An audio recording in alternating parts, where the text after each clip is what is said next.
Hello everybody, my name is Mykola and today I will show you few upgrades which I've made for my Gibson SG Special. All have started few months ago when I bought a second guitar, acoustic Fender.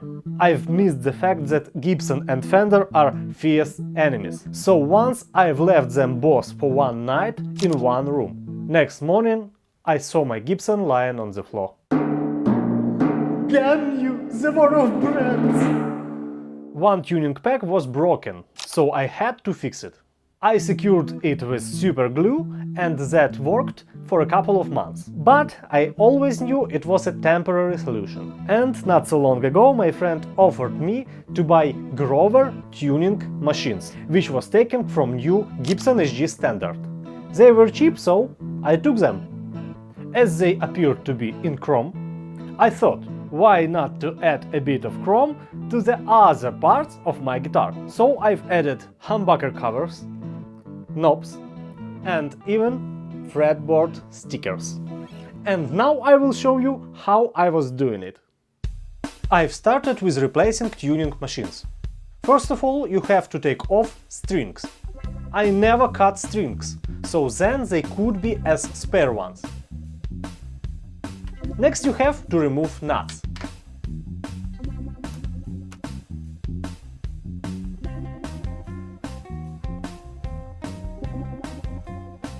From the back side of the guitar head you have to take off screws.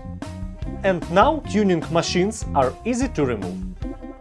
When you choose new tuning machines, the main is what to pay attention to is where are holes for screws situated and to the diameter of the holes in the guitar. It is very important to have the same holes diameter in the guitar and tuning machines. In my guitar holes are 10 mm each. But first I'll wipe guitar head and fretboard. Now I am inserting new tuning machines. Don't tighten them too hard, they must have space to move. Now turning screws through old holes. As my old tuning machines had been fastened with 2 screws, so just above them you can see little empty holes. But they are barely seen, so that's okay for me. And now tightening nuts.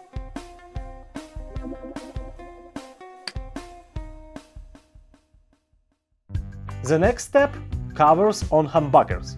To take off humbuckers you have to take off a pickguard first.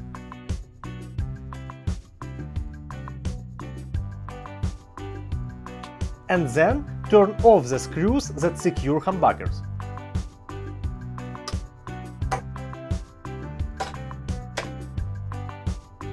Keep in mind that neck humbucker and bridge humbucker have different sizes, so covers have to be also different. My humbuckers fit pretty tight to the covers, but to secure them even more tight, I'm using silicone for bathrooms.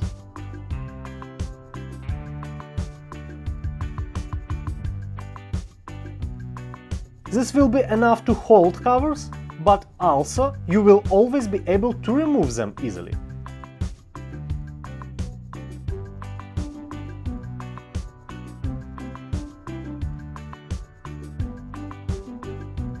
After silicone is dry, attaching humbuckers to the pickguard, putting on the spring first and then turning screws.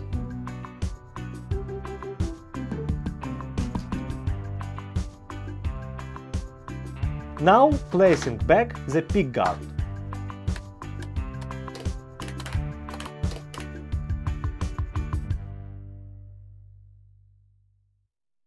I also decided to change tone and volume knobs. To remove them easily, you can use a piece of cord.